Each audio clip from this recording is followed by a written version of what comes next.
Good evening. Let's wait on sipping that tea because some things are going to be said.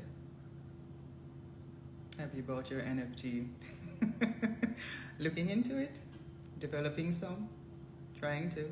Good night, Annie. Yeah, man.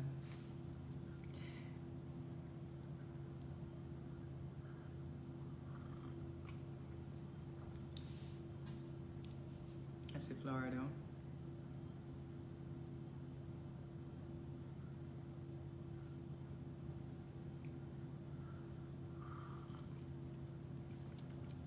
How is everybody this evening? It was raining a lot earlier and certainly yesterday in St. Anne, more down by the coast.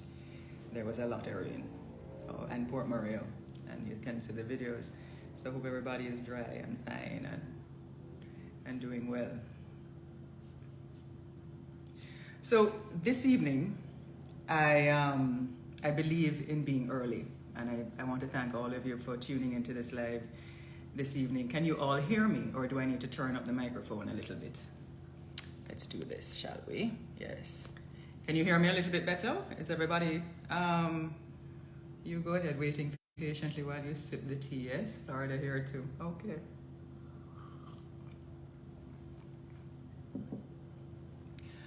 I want to discuss a little bit about some governance issues in Jamaica. And this live this evening has to deal with something that I saw today, which was very disturbing, which had my name associated with it. And I said to all of you certainly last year, that normally I would keep quiet about things and just say, well, boy, make it pass. That Lisa no longer exists. Because over the years, and I've represented my constituency, now going into my 4th term, and just for a peaceful life, I say, let things stay. I don't want to make a fuss about it. But sometimes you have to come forward and tell and be transparent and certainly tell the truth, especially when there may be an agenda to give wrong information or not the entire picture. So let's go back to May of last year, May 2021. Now, if most of you remember, leading up to May, there was a significant rise in attacks on women in Jamaica. And Jamaica has the highest rate of femicide in the world, the 2nd highest rate of femicide in the world. That's people murdering women. And there were a lot of rapes. You remember Candace Johnson, just a number of things that were happening that were making women in particular feel afraid.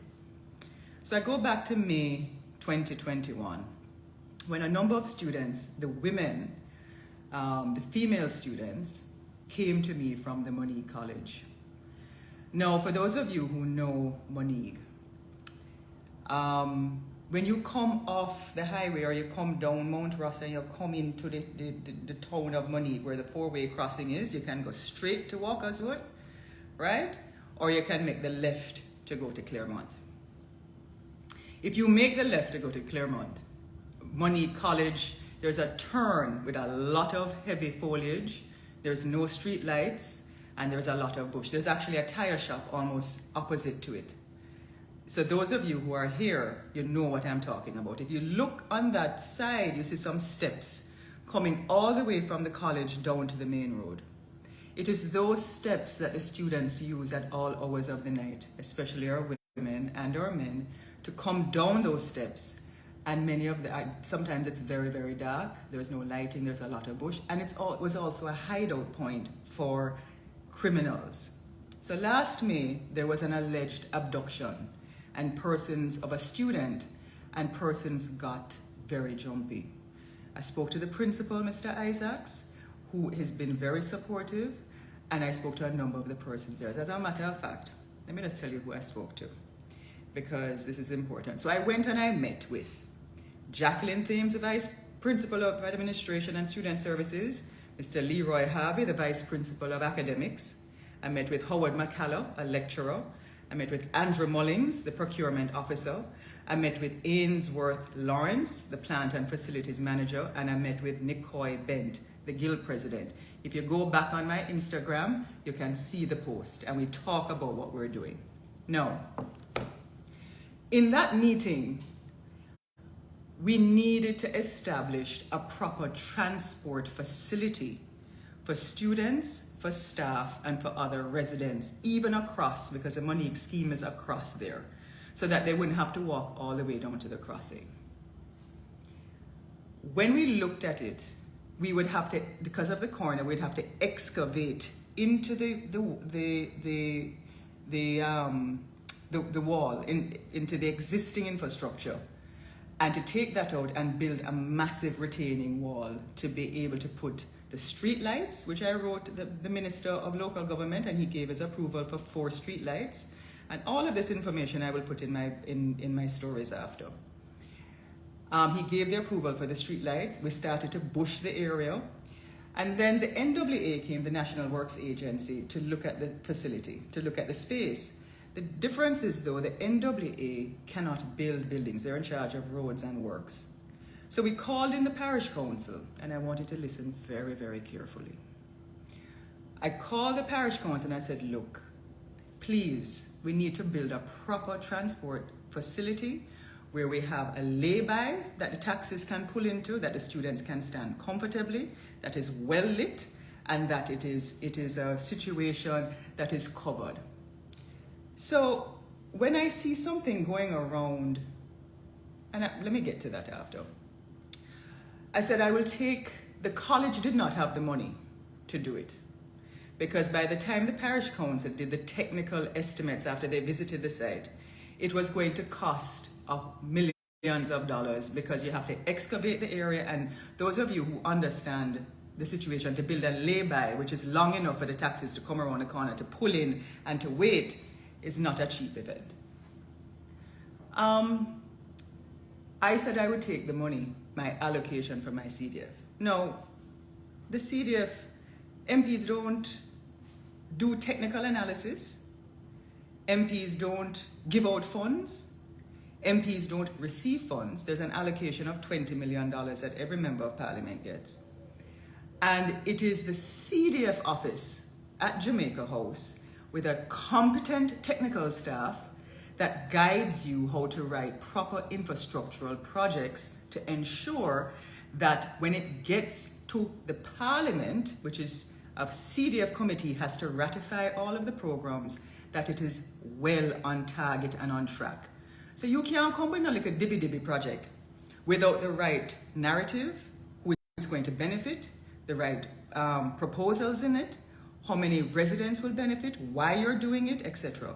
And also, you cannot do a project without the agencies and the technical agencies approving the estimates. So Lisa Hanna don't do estimates for building expenditure, road, nothing. It is the Department of Roads and Works and the St. Anne Municipal Corporation who is one of the agencies that the CDF has an MOU with to implement and manage projects. Okay. So now, they came, they visited, they met with the staff of Monique, established what needed to happen, how big the wall, the retaining wall needs to be, how long the lay-by needs to be, etc., etc. That entire project to do a proper transportation stand to protect the safety and livelihood of students and staff and the residents of my constituency came to 3.9 million. It's not a bus shed with 2 pieces of zinc and 2 plyboard we're talking about. No, we're doing a proper retaining wall, we're doing a lay-by and a proper coverage that when students stand up there are 4 street lights, and that people can drive by and it is well lit and it does not hide criminals. And it can't drag in a girl or in a boy and say they're going to rape them. Let us just get very specific with this. The CDF, to their credit, and I want to big up Ms. Kadisha Campbell at this point, and I want to say a very special thank you to Mrs. Pauline Scott Blair and the CDF parish officer, Mr. Lawson. Why? because they jump hoops to make sure that members of parliament get their projects right before they take it and sit before the parliamentary committee of the parliament. So I just can't hand them a project and expect them to do it. It goes through many, many different versions, many iterations, many different corrections. And that parish council had to do that estimate several different times to make sure it conformed within the government protocols and guidelines of the project, so that when that allocation came out of my CDF funds, that it was a right and proper thing to do. So imagine my shock today when I see a headline that says, Jaws come to a halt, 2.6 million for a bus shed. And imagine my shock as well because of the negligence of the chairman of the CDF committee, who did not take the time to look through the entire document and proposal to identify that if there is a lay-by that has to be built, the budget covers that. There is a retaining wall, a massive retaining wall, and all of the items of expenditure are in that proposal. Now, I know that when persons say a headline, they jump to conclusions. And I also know that many times persons love to blame politicians, that all they do is take people's taxpayers' money and don't have an idea how they want to spend it. That 2.6 million is the first phase. And if, as the constituency MP, when the Monique College, which is a premier institution, in an area that has been synonymous with learning, teaching, good people, say I'm going to use your taxpayers' dollars to ensure the safety and security of the residents, the students, and to give our taxi drivers an opportunity, and public transportation and other cars, the ability to drive safely. I think that is a development project because it lasts forever. I'm not taking the money to give to only welfare, because I'm sure if a $2 million project came up to just do welfare and poverty alleviation without the requisite things, it may have been stamped. But for some reason, it appears that it is easy to blame the agencies. And I really want to thank the government-led parish council, who is chaired by a JLP councillor, Mr. Sidney Stewart, who has ensured that every check and balance went into making this project approved and up to the right procurement guidelines of the government of Jamaica. So Lisa Hanna can't get up and decide, say, boy, she just want to write a project for 2.6 million. No, I don't have the technical expertise in construction. I also don't have the technical expertise or the permission under the government guidelines to do that. All I can do is recommend, make the necessary proposals under that scheme, and say, look, please call in the relevant agencies to tell us how much it is going to cost. Not only was that project approved, because it's only the first phase, and the project is going to get done, and I commit to the constituency that that project is going to get done, and you will have, when you bust that corner for go to Claremont and head up roadside or to even turn to go to the college, you will have good lighting, right? Because Mr. Mackenzie has given me the approval for the 4 street lights to go in that transportation stand. But also, the other project was approved for the taxi drivers further down by the crossing to use an old PWD building for $5 million. And that project is going to be a split project between the CDF and the monies that I have with JBI, because a taxi driver them was being charged by the police because they had nowhere to park. So there are 2 facilities, transport facilities, that is being built shortly, and they were approved. So I want to say to persons, don't run with a headline, because that story, if you read it, you would have gone all the way to the bottom and you would have seen where the head of CDF answered the chairman, Member of Parliament, Juliet Holness, and said to Mrs. Holness, Chair, I cannot override the technical competence of the St. Anne Municipal Corporation. And if you look through the document, you will see that that budget is going to build a retaining wall and other things that are imperative to ensure that when we excavate the side of the mountain, because basically that is what it is.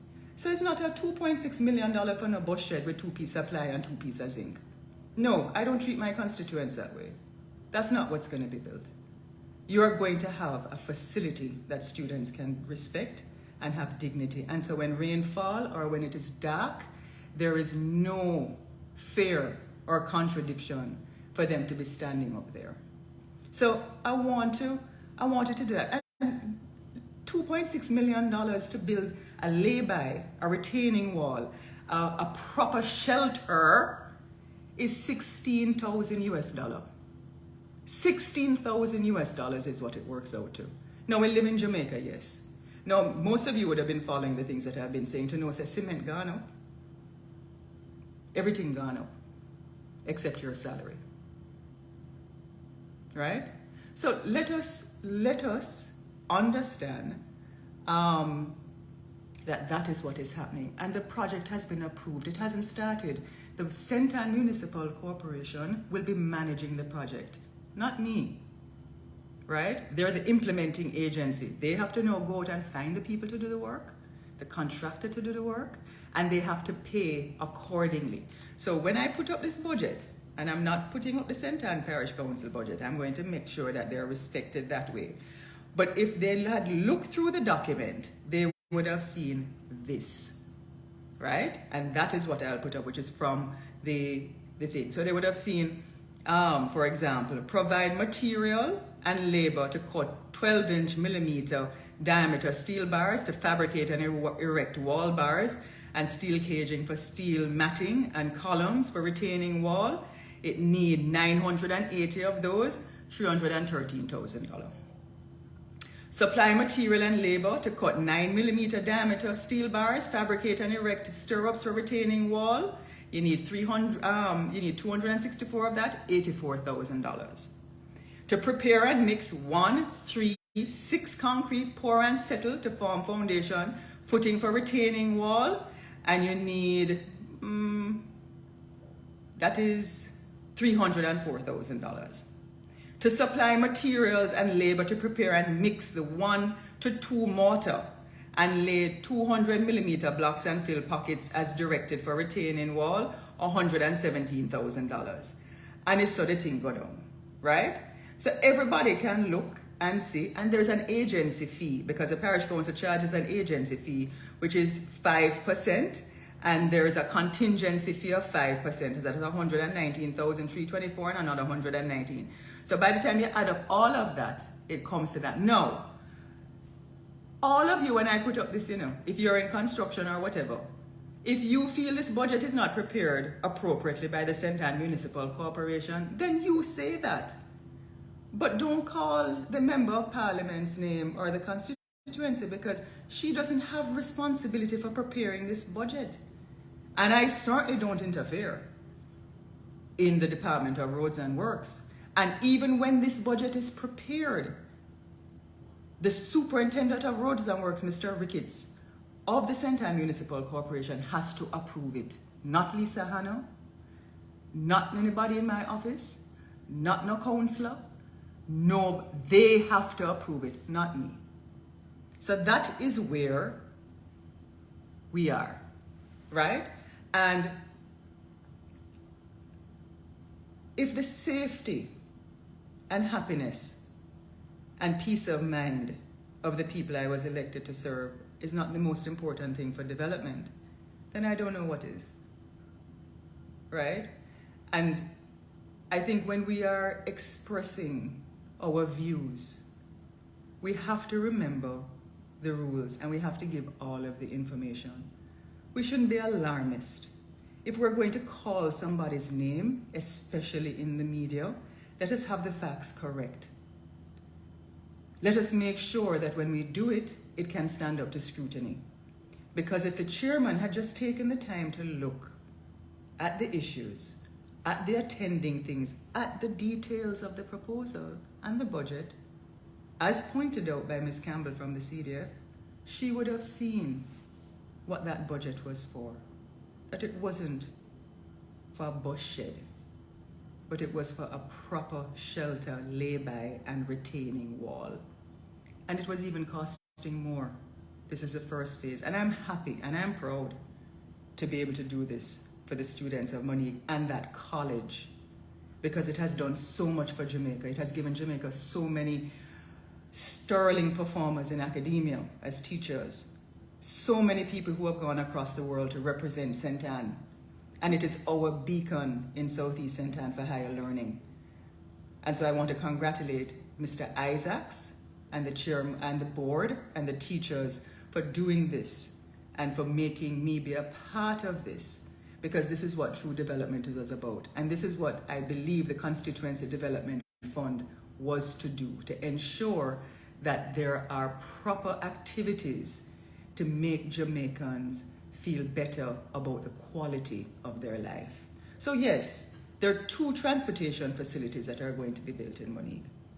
And so I hope that that sheds a little bit more light on the matter. And I hope journalists who decided to just run with something without actually looking at the project document also understand that they have a duty as well to ensure that for the residents and for posterity that the truth is carried. Okay, so that is that.